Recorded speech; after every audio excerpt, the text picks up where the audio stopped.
Hello and welcome to Wisconsin in Focus, powered by the Center Square. I'm Dan McCaleb, Vice President of News and Content of the Franklin News Foundation, publisher of the Center Square Newswire service. Joining me today, as he does each and every week, is Benjamin Yount, Center Square's Wisconsin correspondent. How are you, Ben? Finally thawing out from Halloween. We had 35-mile-an-hour winds and 28 degrees and snow, 3.5 inches of snow for trick-or-treaters, but we still had our Halloween party, dadgummit. We were out there with the fire pit and the chili and the beer, and so I finally just thawed out. Well, good for you, Ben. I'm glad you went forward with your party despite the weather. It seemed to wait right until trick-or-treat hours started at our place. We didn't have very many either because it was snowy and windy and cold. So I hope the kids across the state of Wisconsin got their fill, of candy despite the weather. Well, if you've got any leftover Reese's peanut butter cups, you know where to send them. I'm favorable to Twix and Kit Kat myself. My wife's a Twix person too. Yeah, I know. Good stuff. Ben, we're recording this on Thursday, November 2nd. You wrote an interesting, but I found somewhat unusual story this week about the average size of Wisconsin families shrinking over time, more so than many other states. Tell us about this. Yeah, Wisconsin has had about 6 million people for a long time. Wisconsin's not like Illinois, which continues to shrink in each consecutive census. And we're not Texas that grows by leaps and bounds every time you turn around and blink. Wisconsin has been relatively stable, but this was a Wisconsin Policy Forum report. And usually they touch on all manners of spending and policy and things like that. But this was a look at just how many people make up the average family. And the quote that we borrowed from the beginning of the report, for the United States, the average household size in 1970 was 3.11 people.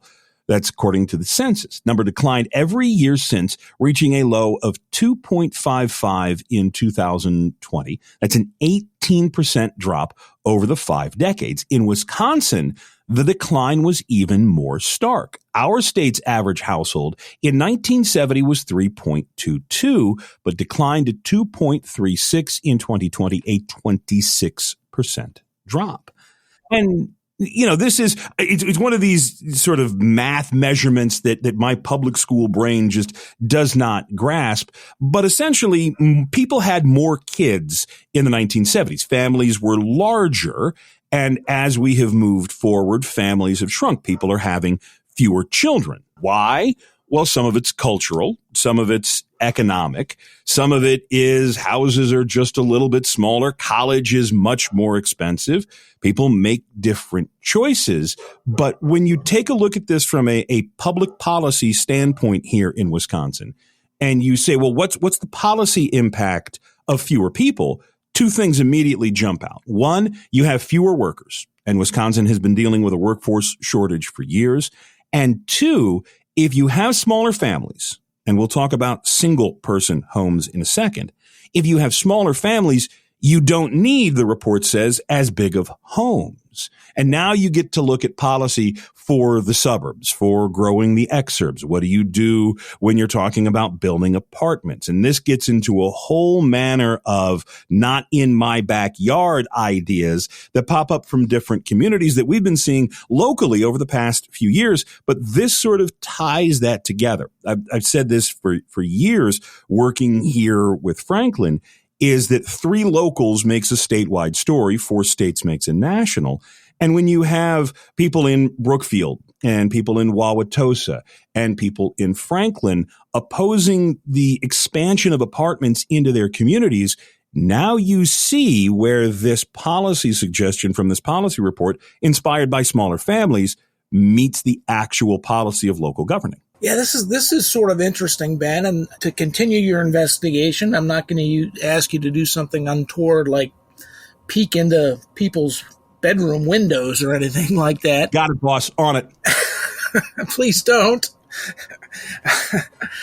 So, I mean, obviously this was a report from the Policy Forum. Do you see, I mean, and you mentioned policy issues that could come out of this, like housing, smaller housing, smaller families don't need larger homes, etc. Do you see anything coming out of this, or is this just really a starting point for a discussion? This is one of these snapshots.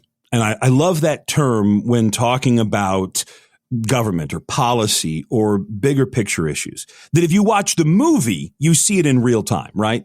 You know, a movie you track from the beginning to the end, but when you get snapshots, and for anyone under the age of 40, a snapshot was a word for a picture that you would take, and then you'd have to go to a little tiny hut in the middle of a parking lot near a dry cleaner and have them develop it. You'd actually get the picture back.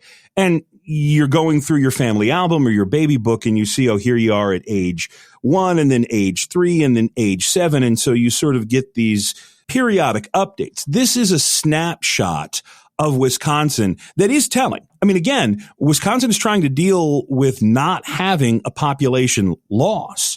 Wisconsin is trying to figure out a way to get new families into the state. They were paying people essentially to move up to Fond du Lac because they need people in Fond du Lac. Wisconsin has a demographic bubble that's going through the workforce right now. And you're going to, over the next 10 years, lose an awful lot of people who work in manufacturing, who work in agriculture, who work in jobs that aren't necessarily college education focused jobs. So yeah, the potential for this going forward is actually great. And it tells us what we've been seeing in other ways. I mentioned single person households, and that's probably going to be the most immediate policy change, because not only are you going to now have to deal with what happens to older folks when they get older and they don't have kids to take care of them. Now, I don't know if you've ever had an elderly parent, but dealing with end of life or dealing with nursing home care is extremely expensive.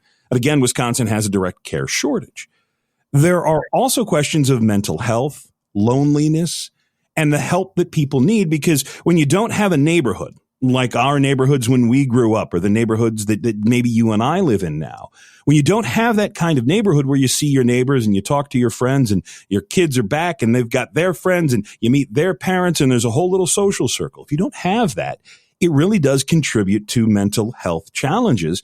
And the state of Wisconsin is very focused on mental health challenges now. So there's a lot that could come from this report. This is not the shining moment of, oh, this is where we have to change, but it tells us a lot of things we already knew and gives us some numbers to go forward with. Well, not evidence of anything, Ben, but Halloween was just the other day, and I know every year for at least probably the last 12, 15 years, we've seen fewer and fewer trick-or-treaters show up at our house. I think the weather might have had something to do with it this week, but there's certainly fewer children in my neighborhood.